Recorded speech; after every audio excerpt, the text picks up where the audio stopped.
आज का टॉपिक है बच्चों different satellites and it's uses, है ना। अलग अलग कौन से प्रकार के सैटेलाइट होते हैं बच्चों, क्या उनका उपयोग है। तो देखिए उसमें देखिए मुख्यतः दो प्रकार के बच्चों सैटेलाइट होते हैं, जियो स्टेशनरी और पोलर सैटेलाइट। तो पहले हम किसके बारे में अध्ययन करेंगे बच्चों, जियो स्टेशनरी सैटेलाइट। देखिए नाम से ही बच्चों क्लियर है, जियो का मतलब क्या है। यहाँ जियो का मतलब है जियोग्राफिकली यानी पृथ्वी, और स्टेशनरी का मतलब क्या है, रेस्ट। तो जियो स्टेशनरी का मतलब क्या हुआ कि जो पृथ्वी के रेस्पेक्ट में, पृथ्वी के रेस्पेक्ट में, पृथ्वी के आपेक्ष में जो सैटेलाइट हमेशा रेस्ट हो उसी को हम लोग क्या बोलते हैं बच्चों, जियो स्टेशनरी सैटेलाइट। इसका मतलब ज़रा देखिए क्या है। सबसे पहले इस सैटेलाइट को हम कहाँ लॉन्च करते हैं बच्चों, हमने कुछ दिन पहले बच्चों ग्रेविटेशन में पढ़ाया था, इक्वेटर पढ़ाया था, इक्वेटोरियल प्लेन बताया था, है ना। फिर आपको पोलर एक्सिस बताया था बच्चों। तो इस सैटेलाइट, ये जैसे अर्थ है, तो ऐसे सैटेलाइट को कहाँ रोटेट करना चाहिए, किसके चारों तरफ रिवॉल्यूशन करना चाहिए, इक्वेटोरियल प्लेन के, है ना। तो ये मान लीजिए अर्थ है, तो अर्थ के इक्वेटर के साथ इसको चारों तरफ क्या करना चाहिए जी, रिवॉल्व करना चाहिए। अच्छा, जियो स्टेशनरी क्यों बोल रहे हैं बच्चों, क्यों ये मतलब रेस्ट में हमको दिखेगा। जियो स्टेशनरी का सबसे पहले मतलब समझिए ज़रा क्या है। जैसे मान लीजिए ये पृथ्वी है और ये सैटेलाइट है। तो आप जानते हैं पृथ्वी एक चक्कर जो है 24 घंटा में लगाती है। तो मान लीजिए अभी पृथ्वी ऐसे है, कुछ देर बाद ऐसे चक्कर लगा लेगी। तो जैसे जैसे पृथ्वी चक्कर लगाएगी वैसे वैसे सैटेलाइट भी चक्कर लगाएगा। जैसे ये चक्कर लगाते गई पृथ्वी, देखिए सैटेलाइट भी इसी के जैसा चक्कर लगा रहा है। इससे क्या होगा बच्चों, इससे ये होगा कि यहाँ वाला आदमी अगर 2 बजे दिन में सैटेलाइट देख रहा है कि इस साइड में है, तो 4 बजे शाम में भी कहाँ देखेगा, वहीं देखेगा। 2 बजे रात में भी इसको सैटेलाइट कहाँ दिखेगा, वहीं दिखेगा। क्यों दिखेगा वहाँ सैटेलाइट, क्योंकि आपका पृथ्वी जितने स्पीड से, जितने टाइम से नाच रही है, उतने ही टाइम से ये सैटेलाइट भी नाच रही है। तो आपको लगेगा कि सैटेलाइट हमेशा 24 घंटा सैटेलाइट आपके सामने है। क्यों लगेगा 24 घंटा सैटेलाइट आपके सामने मौजूद क्यों लगेगा जी, क्योंकि जो अर्थ आपका है जितने स्पीड से नाच रहा है, जितने समय में जितना चक्कर लगा रहा है, उतना ही समय में सैटेलाइट भी चक्कर लगा रहा है। ये देखिए, ये पृथ्वी जैसे जैसे घूमेगी सैटेलाइट भी वैसे वैसे घूमेगा। तो पृथ्वी पे जो आदमी देखेगा सैटेलाइट को, उसको लगेगा कि वो रेस्ट में है, जबकि वास्तविकता है कि पृथ्वी जैसे जैसे घूम रही है वैसे वैसे उसी के जैसा सैटेलाइट भी घूम रही है। इसके लिए क्या करना होगा बच्चों, इसके लिए जितना वेलोसिटी से पृथ्वी घूम रही है उतना ही वेलोसिटी किसको देना होगा, सैटेलाइट को। जितने वेलोसिटी से अर्थ रिवॉल्व कर रही है उतना ही ऑर्बिटल वेलोसिटी किसको देना होगा, सैटेलाइट को। और एक चक्कर अगर पृथ्वी 24 आवर्स में कंप्लीट कर रही है, तो सैटेलाइट को भी एक चक्कर कितने समय में कंप्लीट करना होगा, 24 आवर में। तो ये बच्चों लिख दिया हमने जियो स्टेशनरी सैटेलाइट में। देखिए यह सैटेलाइट जियोग्राफिकली क्या होता है, रेस्ट में। अभी बता दिए हम जियोग्राफिकली रेस्ट का मतलब क्या है, कि आप अगर इस दिशा में देख रहे हैं 2 बजे दिन में, तो 2 बजे रात में भी आप सैटेलाइट को कहाँ देखोगे, उसी दिशा में। दूसरा पॉइंट क्या है बच्चों, ऐसे सैटेलाइट का वेलोसिटी उतना ही रखना है जितना कि अर्थ का। सही बात है भाई, अगर आप वेलोसिटी सैटेलाइट का अर्थ के वेलोसिटी के बराबर नहीं रखिएगा तो रिलेटिव वेलोसिटी 0 नहीं होगा। रिलेटिव वेलोसिटी 0 नहीं होगा तो फिर वो सैटेलाइट आपको रेस्ट में नहीं होता हुआ नज़र आएगा। तो इसलिए सेम स्पीड रखना है। तीसरा पॉइंट, ऐसे सैटेलाइट्स के लिए क्या आवश्यक है बच्चों, सैटेलाइट जितने समय में एक चक्कर लगा रहा है उतने ही समय में पृथ्वी भी एक चक्कर लगाना चाहिए, यानी दोनों का टाइम पीरियड क्या रखना होगा, सेम। तो पृथ्वी का टाइम पीरियड तो बच्चों हमारे हाथ में नहीं है, तो हम जानते हैं भाई पृथ्वी 24 घंटा लेती है एक चक्कर लगाने के लिए, तो हम सैटेलाइट में भी टाइम पीरियड क्या फिक्स कर देंगे, 24 आवर का। लास्ट पॉइंट इसमें क्या ध्यान रखना है जियो स्टेशनरी सैटेलाइट बनाने के लिए, कि इसको हमको किसके अराउंड नचवाना है, किसके अराउंड रिवॉल्व कराना है, इक्वेटर के। तो ये 4 कंडीशंस हैं बच्चों किसी सैटेलाइट को क्या बनाने के लिए, जियो स्टेशनरी। अब सवाल है सर ऐसे सैटेलाइट का यूज क्या है, तो यूज क्या है ज़रा देखिए। पहला यूज क्या है बच्चों, डिश टीवी जो आप देखते हैं घरों में, डिजिटल टीवी जो देखते हैं बच्चों घरों में, वो किसके कारण संभव है बच्चों, ये सैटेलाइट के कारण, जियो स्टेशनरी सैटेलाइट के कारण। दूसरा क्या है बच्चों, जो जीपीएस आप मोबाइल में इस्तेमाल करते हैं बच्चों, वो भी किसकी देन है, जियो स्टेशनरी सैटेलाइट की। और तीसरा क्या है भाई, डिश टीवी में आप क्या देखते हैं, ऑडियो सुनते हैं और वीडियो सुनते हैं, वो कहाँ से प्रसारण होता है जी उसका, मुंबई जैसे जगह से, दिल्ली जैसे जगह से।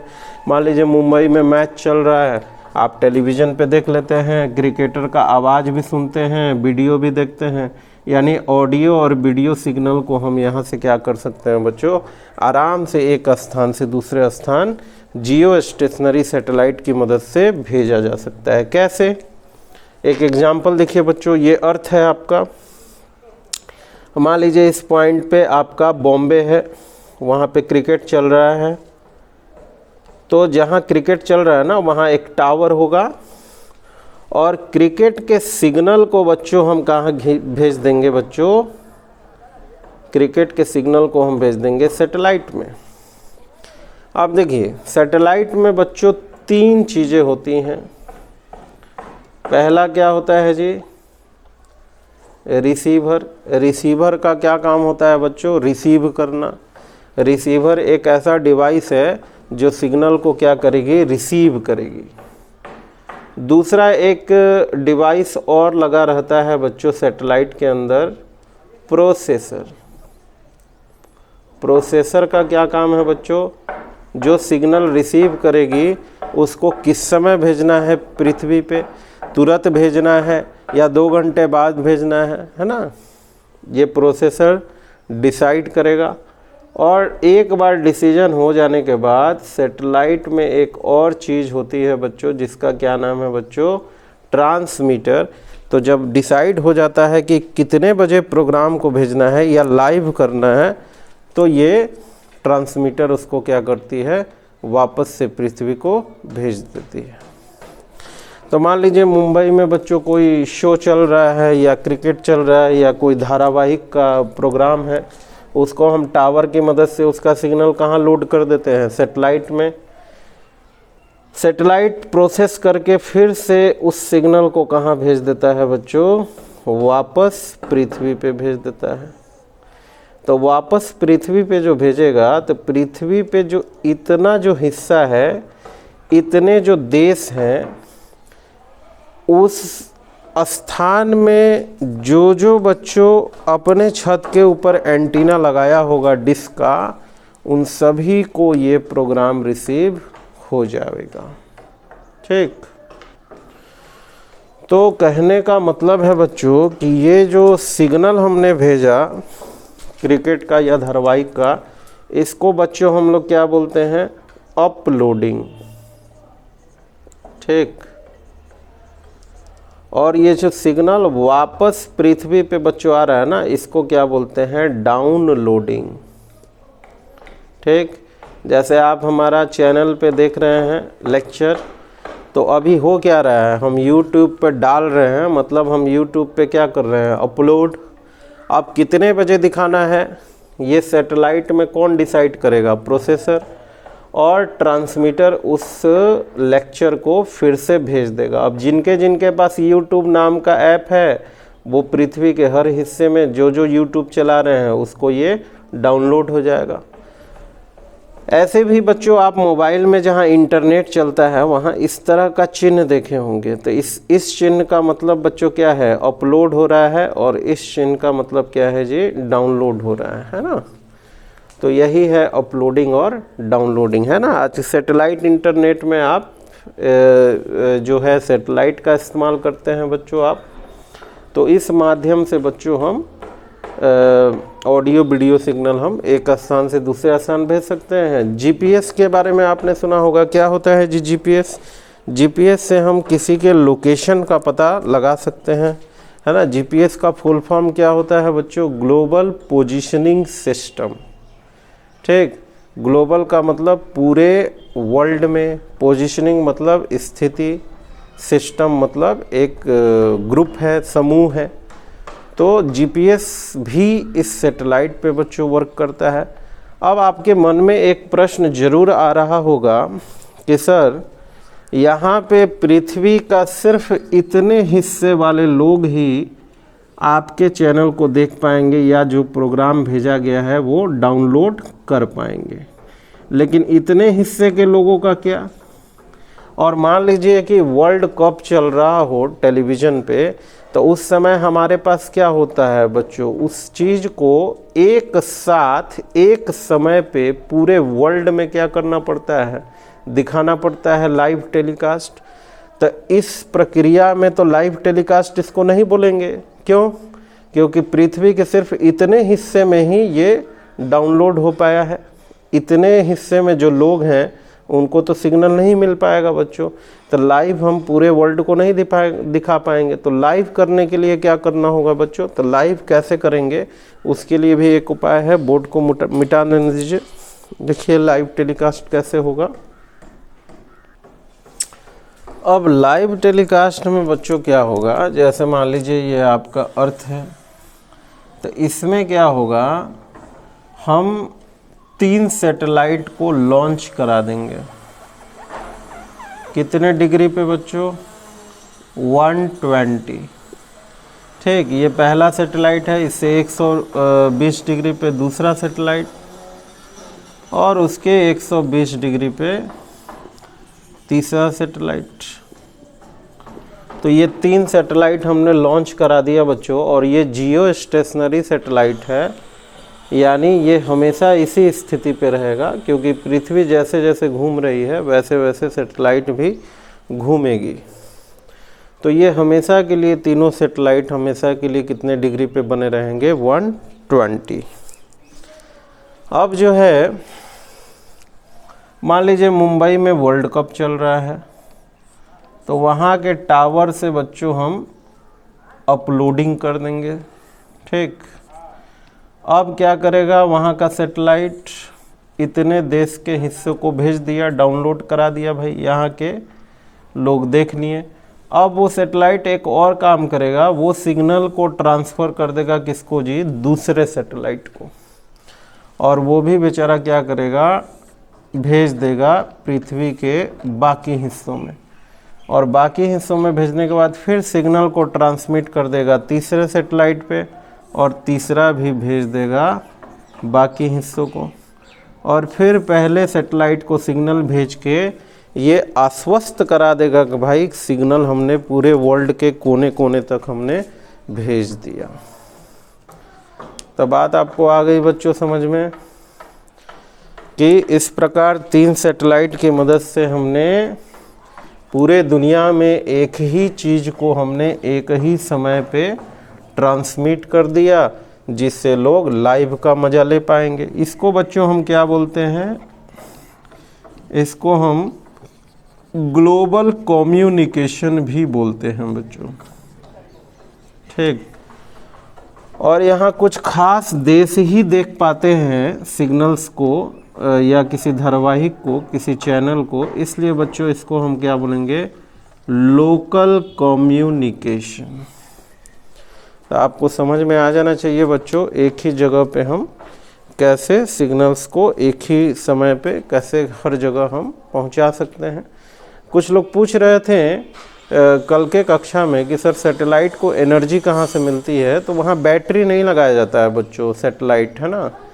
सैटेलाइट को एनर्जी देने के लिए ना हम सोलर प्लेट का इस्तेमाल करते हैं, सोलर सेल का, है ना, जो आपके घरों में भी इस्तेमाल होता है, जो सन से लाइट लेके और इलेक्ट्रिसिटी में बदल देती है।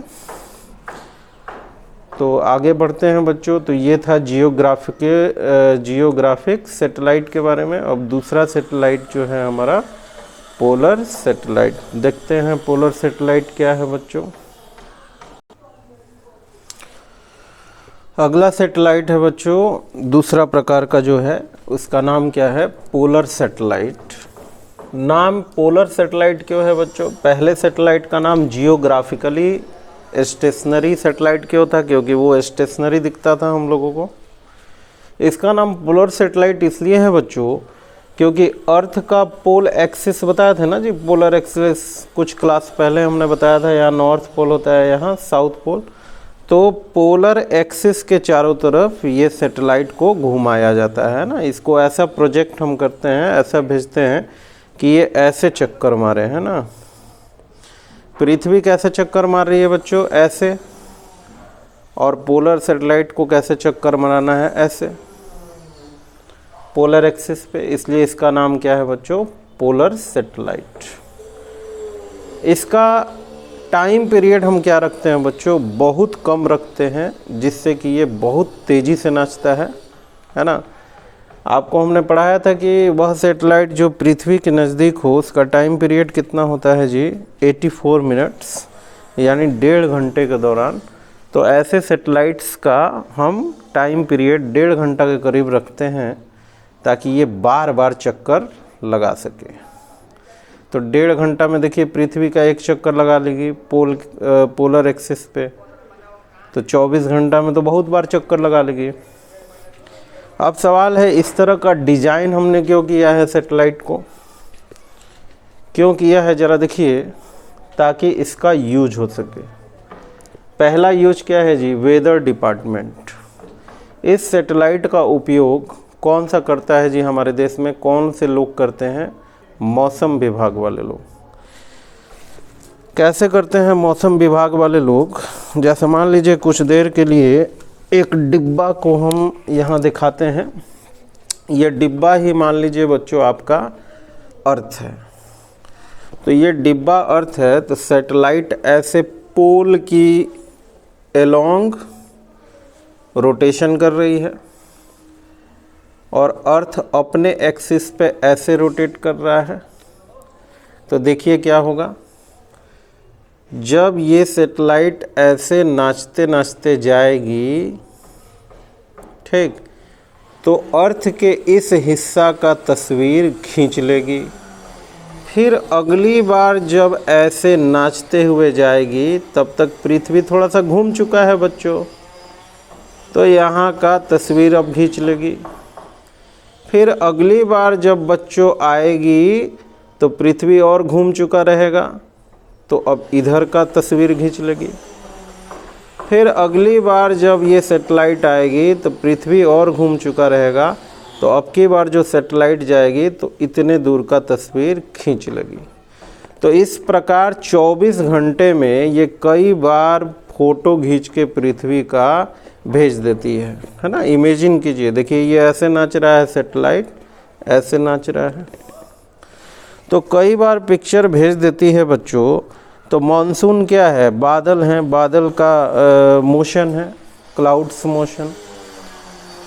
तो ये तस्वीर देख के मौसम विभाग को पता चल जाता है कि कोई आंधी कहाँ से चली है और किस दिशा में जा रही है, कोई बादल कहाँ से उठा है और किस दिशा में बादलों का मोशन है। तो इससे वो क्या करते हैं, प्रेडिक्ट कर लेते हैं कि ये बादल इतने समय में 2 घंटा में यहाँ से वहाँ गई है, तो 4 घंटा बाद ये यहाँ ज़रूर पहुँचेगी। तो इस तरह प्रेडिक्शन करते हैं मौसम विभाग की फलाने बजे यहाँ पे बारिश होने की संभावना है। तो मानसून कब आएगा कब जाएगा, ये आप कौन से सैटेलाइट की मदद से आप खोज पाते हैं? Polar satellite. पोलर सैटेलाइट का दूसरा उपयोग कहाँ होता है बच्चों? आर्कियोलॉजी डिपार्टमेंट में। आर्कियोलॉजी डिपार्टमेंट का मतलब समझते हैं? खनन विभाग। आर्कोलॉजिस्ट जो हैं, आर्कियोलॉजी वाले जो हैं, उनका यही काम है बच्चों कि कहाँ पेट्रोल छुपा है, कहाँ सोना का भंडार है, कहाँ पुराने पुराने किले दबे हुए हैं, ये सब वो ज़मीन के अंदर दबी हुई चीज़ों को देखने का जो विभाग है उसी को बोलते हैं आर्कियोलॉजिकल डिपार्टमेंट। अब देखिए ये कैसे काम करता है। जैसे मान लीजिए कहीं हमको पेट्रोल मिल गया ज़मीन के अंदर, है ना, कहीं गोल्ड मिल गया, ये कैसे पता चलेगा? अगर हम कुदाड़ी लेके हर जगह खोदना शुरू कर दें बच्चों, तो इस तरह तो 1000 वर्ष बीत जाएंगे खोदते खोदते, या सब जगह डिस्टर्ब भी आप कर दीजिएगा, कहीं सोना नहीं मिलेगा। या अगर 1000 जगह खुदाई किए तो एक जगह कहीं सोना मिला। तो इसमें मदद कौन करता है आर्कियोलॉजिकल वाले को? Polar satellite. कैसे, ज़रा देखिए। पोलर सैटेलाइट में बच्चों हम कुछ यंत्र लगा देते हैं, कुछ मशीन लगा देते हैं जो रेज भेजती है अर्थ पे। ध्यान से समझिएगा इसको। कई प्रकार के रेज हैं बच्चों हमारे पास, अलग अलग पावर्स के रेज हैं हमारे पास, अलग अलग रेज के पास अलग अलग शक्ति होती है। अब देखिए कुछ खास प्रकार के रेज जो हैं वही सोना से टकरा के वापस आ सकते हैं। कुछ खास प्रकार के किरण यानी रेज ऐसे हैं जो जब रिटर्न होगा तो तांबा से ही टकरा के रिटर्न होगा। और कुछ खास प्रकार के रेज साइंस में ऐसे हैं जो कोयला से ही टकराएगा तो रिटर्न होगा। तो हमने डिफरेंट टाइप ऑफ एनर्जी बना के रखा है रेज के फॉर्म में, डिफरेंट टाइप्स ऑफ रेज बना के रखा है जो डिफरेंट वस्तुओं पे टकरा कर ही वापस हो सकती हैं। अब मान लीजिए पोलर सैटेलाइट ऐसे नाच रहा है भाई, 24 घंटा में तो कई बार चक्कर लगा लेगा इसका, और रेज भी छोड़ते आ रहा है।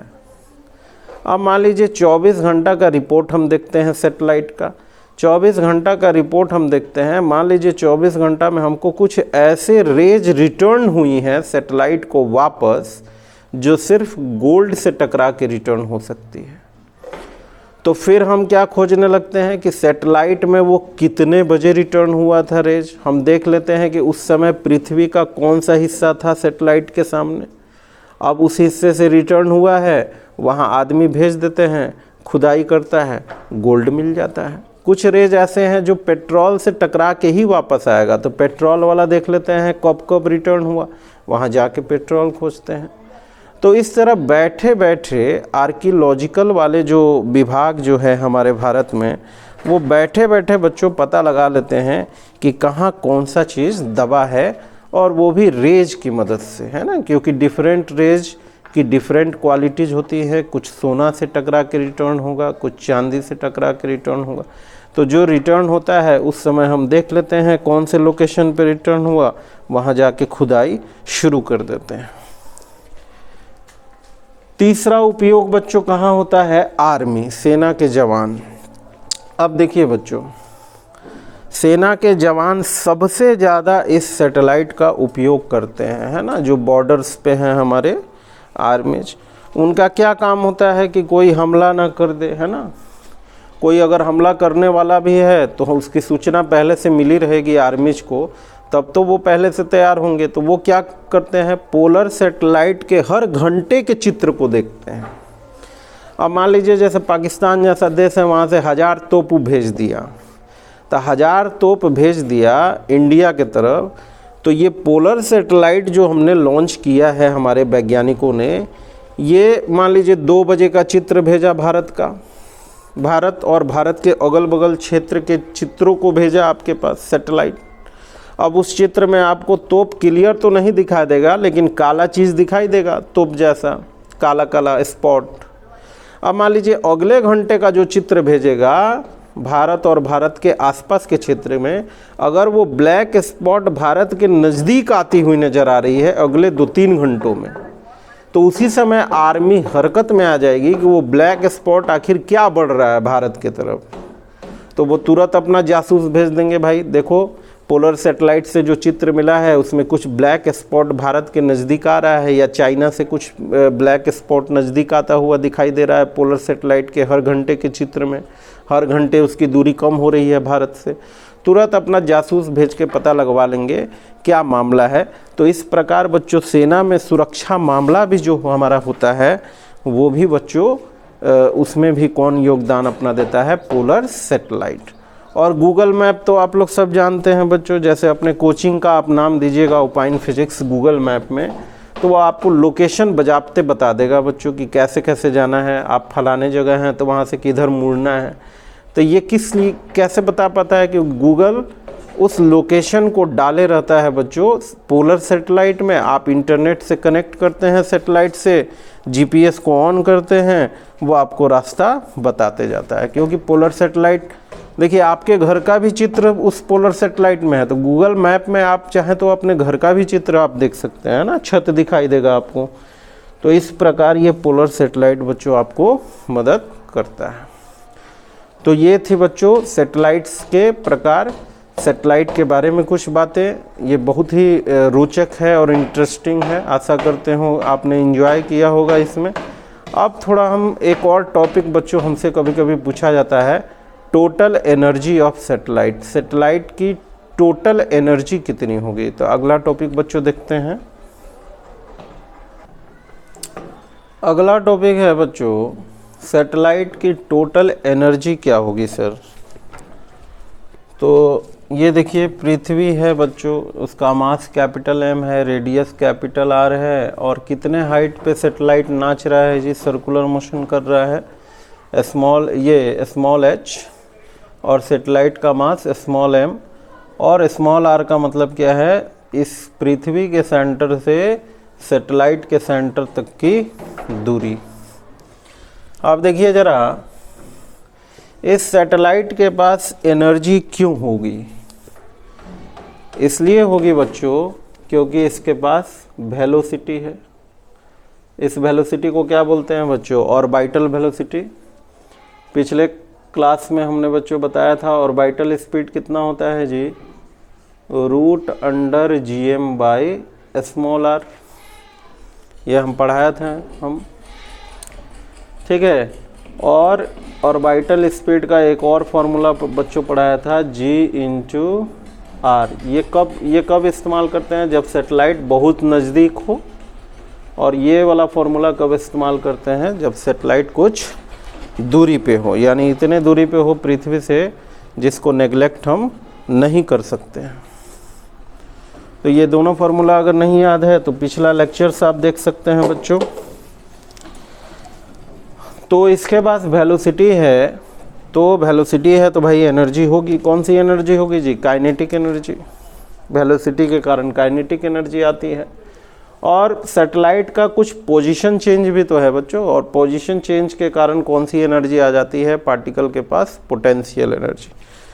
तो इसके पास दो तरह की एनर्जी होगी, काइनेटिक और पोटेंशियल। तो ज़रा बताइए, ग्रेविटेशनल पोटेंशियल एनर्जी यानी U कितनी होगी जी? पिछले कक्षा में बच्चों पढ़ाया था कि हमेशा निगेटिव होती है ग्रेविटेशनल पोटेंशियल एनर्जी। तो ये कितना हो जाएगा जी? -g पहला मास गुना दूसरा मास और दोनों के बीच का दूरी, यानी कि स्मॉल r। आप इसको ऐसे भी लिख सकते हैं -gmm स्मॉल r के बजाय कैपिटल R + h। तो ये हो गई बच्चों पोटेंशियल एनर्जी। काइनेटिक एनर्जी कितनी हो जाएगी इसी सैटेलाइट की? कितनी होती है? ½ m सैटेलाइट का मास और ऑर्बिट का जो वेलोसिटी है उसका स्क्वायर।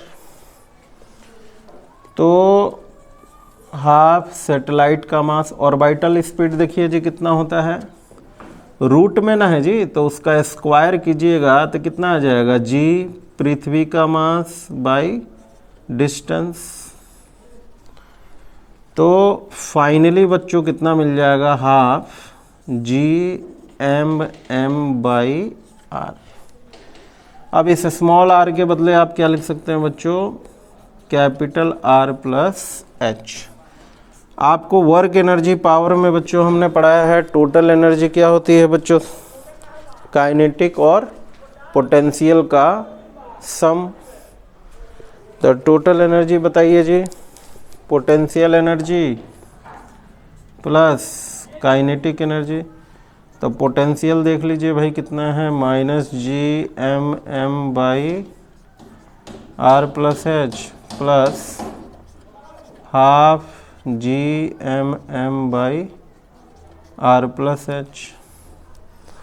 तो फाइनली बच्चों इसमें देखिए ज़रा, फाइनली इसमें कॉमन क्या निकलेगा जी, Gmm/r+h, यहाँ -1 यहाँ ½ तो फाइनली ये कितना आ जाएगा, -1 प्लस ½ कितना हो जाएगा जी, -1/2 Gmm/r+h। तो ये है आपका टोटल एनर्जी। ठीक, चाहे तो आप ऐसे भी लिख सकते हैं टोटल एनर्जी को, -Gmm/2 और कैपिटल R+h को आप स्मॉल r रख दीजिए। स्मॉल r क्या है, R+h। तो टोटल एनर्जी जो बच्चों आई है यहाँ पे, वो कैसी आई है, पॉजिटिव आई है या निगेटिव आई है, निगेटिव आई है। इसका मतलब क्या है बच्चों, ये समझना बड़ा ज़रूरी है बच्चों। इसका मतलब ये है बच्चों कि सैटेलाइट जो पृथ्वी के चारों तरफ सर्कुलर मोशन कर रहा है, उस सैटेलाइट की एनर्जी ज़रूरत से क्या है, कम, यानी कि निगेटिव एनर्जी है। अगर आप इतना ही एनर्जी बाहर से इस सैटेलाइट को अगर दे दें आप, है ना, जैसे अभी कितनी टोटल एनर्जी है, -Gmm/2r, इतना ही एनर्जी अगर आप दे दें प्लस में, ठीक, यानी कि आप Gmm/2r एनर्जी अगर आप इसको दे दें तो टोटल एनर्जी कितनी हो जाएगी बच्चों, 0। और टोटल एनर्जी 0 का मतलब समझ रहे हैं, टोटल एनर्जी 0 का मतलब है कि ये सैटेलाइट अपने ऑर्बिट को छोड़ के हमेशा के लिए कहाँ चला जाएगा जी, इनफाइनाइट। यानी इसकी टोटल एनर्जी जो निगेटिव है ना जी, इसीलिए ये चक्कर लगा रहा है, मजबूरी में चक्कर लगा रहा है। अगर इसको इतना एनर्जी बाहर से हम दे देंगे तो इसकी टोटल एनर्जी कितनी हो जाएगी, 0, और ये हमेशा के लिए नाचने वाला काम छोड़ के, अपने ऑर्बिट का काम छोड़ के ये हमेशा के लिए कहाँ चले जाएंगे, अनंत पे। तो जानबूझ के हमने ऐसा जुगाड़ करते हैं सैटेलाइट में कि टोटल एनर्जी कितनी आ जाए, निगेटिव, ताकि ना उसको एनर्जी कहीं बाहर से मिलेगा, ना टोटल एनर्जी 0 होगी, ना ये सैटेलाइट कक्षा यानी ऑर्बिट को छोड़ के बाहर जाएगा इनफाइनाइट पे। यानी ये ज़िंदगी भर के लिए क्या करेगा, ऑर्बिटिंग करेगा, यानी ऑर्बिट में नाचेगा भाई, पृथ्वी के चारों तरफ नाचेंगे ये। तो ये बात आ गई भाई आपको समझ में। तो यहाँ नॉलेज पॉइंट क्या बन रहा है बच्चों, थोड़ा सा नॉलेज पॉइंट देख लेते हैं। ठीक, तो नॉलेज पॉइंट बच्चों आपके सामने है, देख लीजिए। नॉलेज पॉइंट क्या है जी, कि अगर इतना एनर्जी आप अगर दे देते हैं सैटेलाइट को बाहर से, तब टोटल एनर्जी कितना हो जाएगा, 0, और सैटेलाइट जो है कहाँ चला जाएगा, इनफाइनाइट, यानी सैटेलाइट नहीं रहेगा। ठीक है, ऐसा ही चीज़ बच्चों इलेक्ट्रॉन के साथ भी होता है। आपकी केमिस्ट्री में आपने पढ़ा होगा, इलेक्ट्रॉन क्यों ऑर्बिट में नाचते रहता है, क्यों ऑर्बिट को छोड़ के बाहर नहीं जाता है, क्योंकि इलेक्ट्रॉन जो ऑर्बिट में नाच रहा है ना न्यूक्लियस के चारों तरफ, उसकी भी टोटल एनर्जी क्या होती है, निगेटिव। ना बाहर से एनर्जी मिलेगा इलेक्ट्रॉन को, ना टोटल एनर्जी 0 होगा, ना इलेक्ट्रॉन अपने कक्षा को छोड़ के बाहर जाएगा, ऑर्बिट को छोड़ के बाहर जाएगा। तो यह था बच्चों ओवरऑल सैटेलाइट्स के बारे में बच्चों। अब ग्रेविटेशन में एक ही टॉपिक आपका बचा है थ्योरी का, वो है केपलर्स लॉ। केपलर नाम का एक वैज्ञानिक था, वो क्या कह रहा है यही समझना है बच्चों। तो अगला टॉपिक हमारा क्या होगा, केपलर्स लॉ। तो देखिए बच्चों अगला टॉपिक क्या है, केपलर का नियम बच्चों, है ना। देखिए शुरू में बहुत सारे बच्चों वैज्ञानिक आए, जैसे टाइको ब्राही आया, कोपर्निकस आया, है ना, गैलीलियो आया।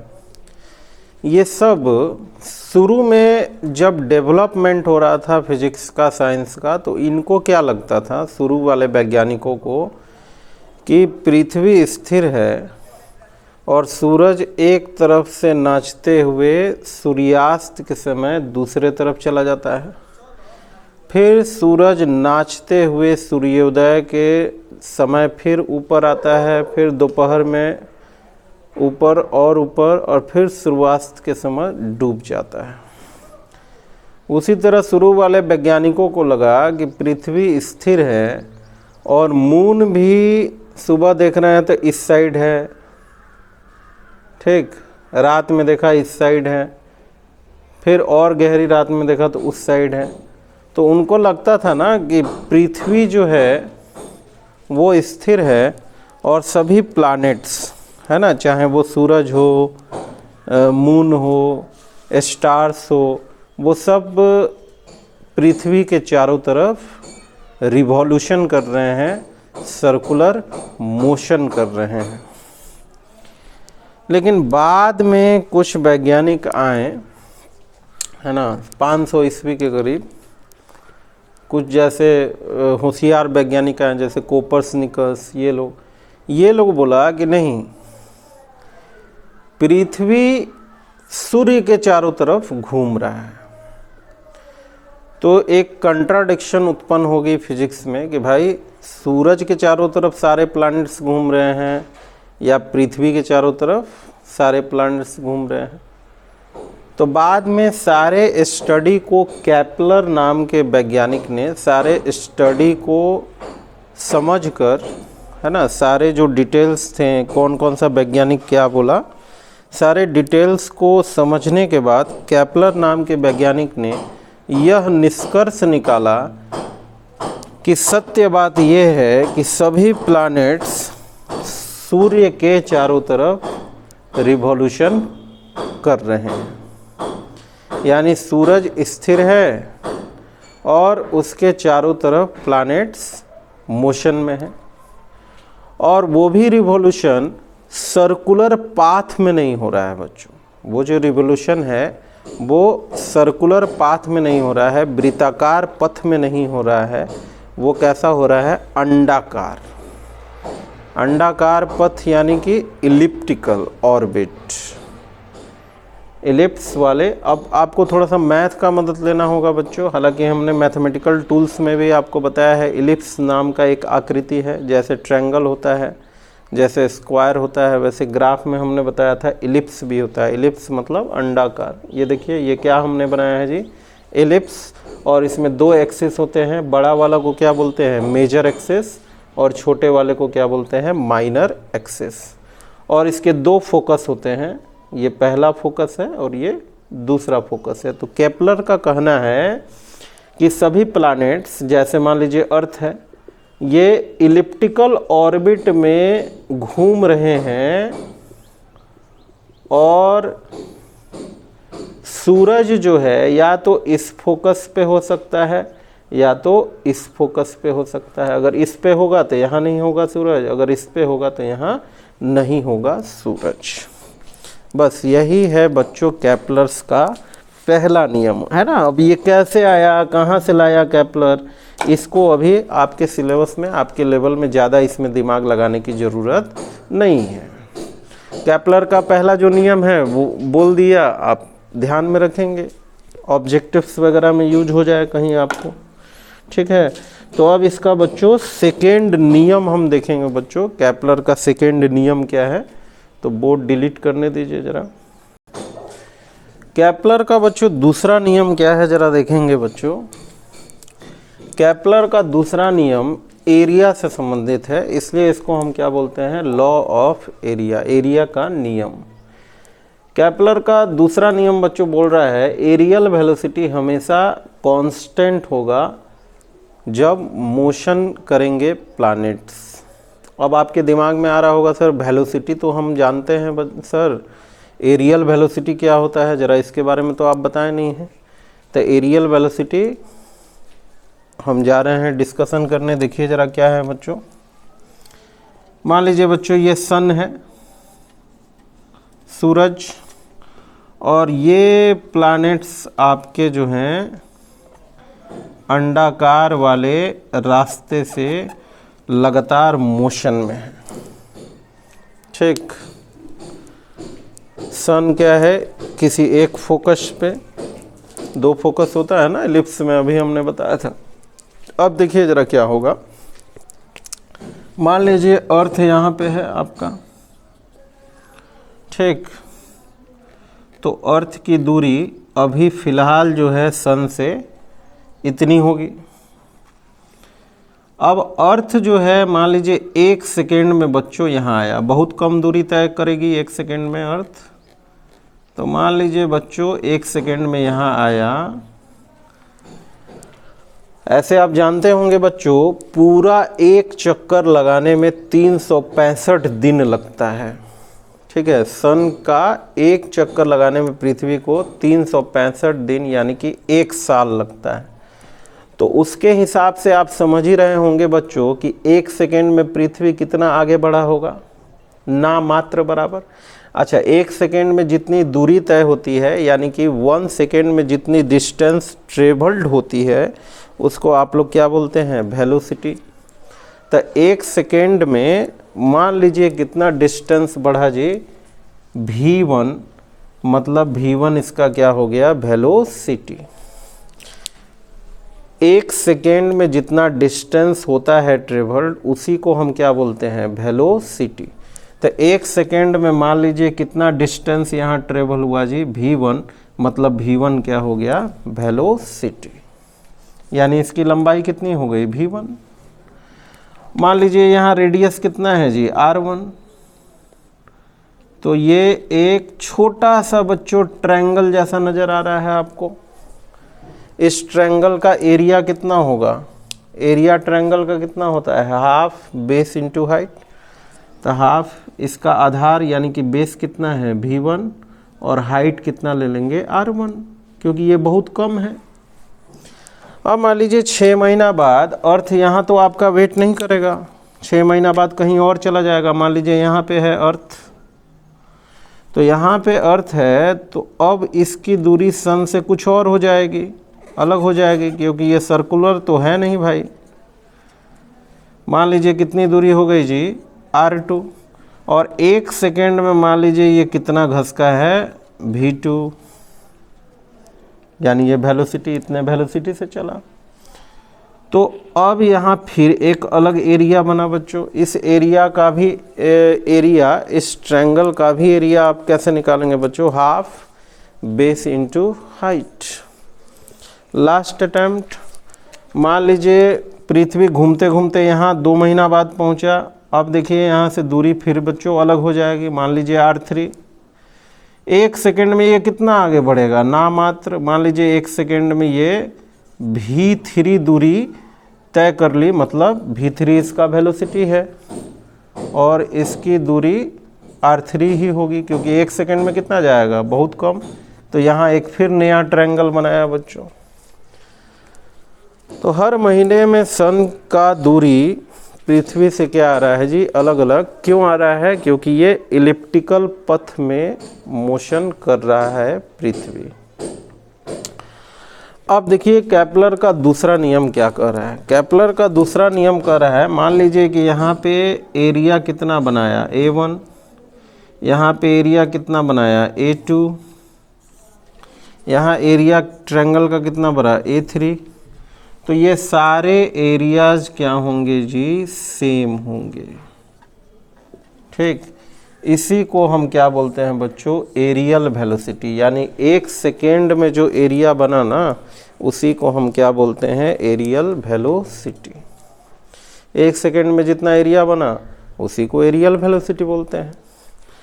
तो ज़रा बताइए A1 एरिया कितना होगा जी 1 सेकेंड का। तो ट्रायंगल ना बनाया जी 1 सेकेंड में, तो हाफ बेस कितना लीजिएगा बच्चों, आधार कितना लीजिएगा। तो 1 सेकेंड में ये कितना आगे बढ़ा है, v1 बेस। हाइट बच्चों ये वाला अगर लीजिएगा तो लगभग ये कितना होगा, r1 के बराबर, यानी v1 r1। Half v1 r1 किसका एरिया मिल गया जी, पहले वाले मंथ का। कुछ दिन बाद A2 एरिया बनाया तो इसका कितना हो जाएगा जी, हाफ। बेस कितना है यहाँ, V2 R2। उसी तरह तीसरे वाले का बच्चों कितना हो जाएगा, हाफ। बेस कितना लीजिएगा, V3 into R3। Half half cancel हो गया बच्चों। तो देखिए तो जरा क्या क्या मिला।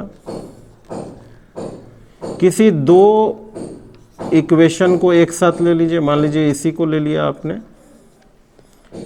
तो इससे आप V1 बटा V2 को क्या लिख सकते हैं, देखिए R2 भागा R1।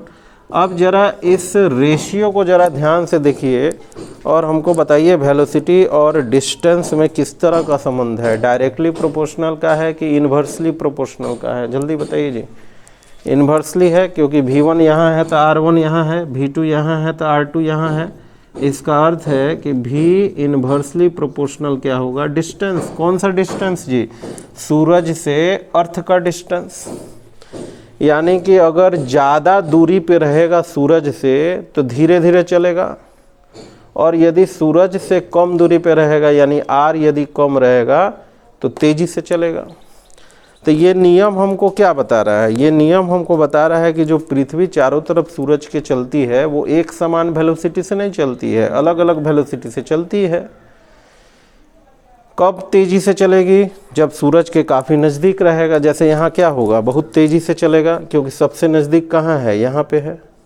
सबसे धीरे कहाँ चलेगा जी, यहाँ, क्योंकि R3 सबसे ज़्यादा है। तो दूर रहेगा तो धीरे धीरे चलेगा, पास रहेगा सूरज के तो फास्ट चलेगा। तो ये जो हमको जानकारी मिली वो कहाँ से मिली, एरियल वेलोसिटी से मिली, है ना। एरियल वेलोसिटी क्या है समझ में आ गया, 1 सेकेंड में बनाया गया एरिया। तो 1 सेकेंड में जितना दूर जाएगा वेलोसिटी, और ये ट्रायंगल बनाएगा, एरिया निकाल दीजिए। 1 सेकेंड में कितना दूर गया है, V1, यानी वेलोसिटी कितनी है, V1। मान लीजिए 1 सेकेंड में हम 10 मीटर जाते हैं तो हमारी वेलोसिटी कितनी हो गई, 10 मीटर पर सेकेंड, यानी 1 सेकेंड में कितना लंबा हमने चल दिया, 10 मीटर। तो वैसे ही ये V1 गया। तो इस प्रकार आप एरियल वेलोसिटी की मदद से आप देख सकते हैं इस नियम, ये कितना कारगर नियम है। इससे पता चल रहा है कि एक समान वेलोसिटी से पृथ्वी मोशन नहीं करेगी। अब आखिरी केपलर का नियम क्या है, थर्ड लॉ देखते हैं बच्चों। तो केपलर का बच्चों आखिरी नियम क्या है, ये तो हम पिछले कक्षा में ही डिस्कशन कर चुके थे बच्चों, जब टाइम पीरियड हम बता रहे थे सैटेलाइट का। तो सैटेलाइट के टाइम पीरियड में ये वाला देखिएगा, नॉलेज पॉइंट में इस साइड में लिखवाया होगा। तो square of time period directly proportional किसके आया था, डिस्टेंस क्यूब के। तो यहाँ पे देखिए बच्चों, ये हम प्रूफ करने नहीं जा रहे हैं, टाइम पीरियड सैटेलाइट का वहाँ ऑलरेडी प्रूफ कर चुके हैं बच्चों। अगर प्रूफ आपके एग्जाम में पूछे तो फिर वही टाइम पीरियड सैटेलाइट का निकाल के ये प्रूफ कर सकते हैं। तो कहने का मतलब है जितना दूरी ज़्यादा होगा बच्चों उतना टाइम पीरियड ज़्यादा होगा। यानी दूर वाला सैटेलाइट धीरे धीरे चक्कर लगाएगा और नज़दीक वाला सैटेलाइट बहुत तेज़ी से चक्कर लगाएगा। तो यहाँ प्रोपोर्शनल जब आप हटाते हैं बच्चों फिजिक्स में तो क्या आता है, कांस्टेंट, और के यहाँ क्या आ गया जी, कांस्टेंट, और T square by R cube कीजिएगा तो ये क्या आ जाएगा, कांस्टेंट। और इस कांस्टेंट का मान कितना दिया गया, 2.95 गुना 10 का पावर माइनस 34। इस कांस्टेंट का यूनिट क्या होगा जी, तो ऊपर क्या है, टाइम, टाइम का यूनिट ईयर स्क्वायर लेंगे। यहाँ पे केपलर ने लिया था इसलिए हम भी ले रहे हैं। अब भागा में क्या है, डिस्टेंस, डिस्टेंस यानी मीटर, तो मीटर का क्यूब ना है जी, ऊपर आएगा तो क्या हो जाएगा, पर क्यूब। तो यहाँ आपको कांस्टेंट ध्यान रखना है, 2.95 गुना 10 का पावर माइनस 34 ईयर स्क्वायर पर मीटर क्यूब। तो ये थे आपके ग्रेविटेशन के सारे थ्योरीज। अब इस पे 4-5 न्यूमेरिकल्स जो अच्छे अच्छे हैं वो कल के कक्षा में बच्चों करके अगला कोई नया अध्याय बच्चों हम लोग प्रारंभ करेंगे। तो ग्रेविटेशन में अगर कोई चीज़ छूटा हो या कहीं छूटा हो तो बताइए, व्हाट्सएप की मदद से हम उसमें मदद करेंगे, फिर से बता दिया जाएगा उसको। तो आज के लिए बच्चों इतना ही, ठीक, मिलते हैं फिर अगले कक्षा में।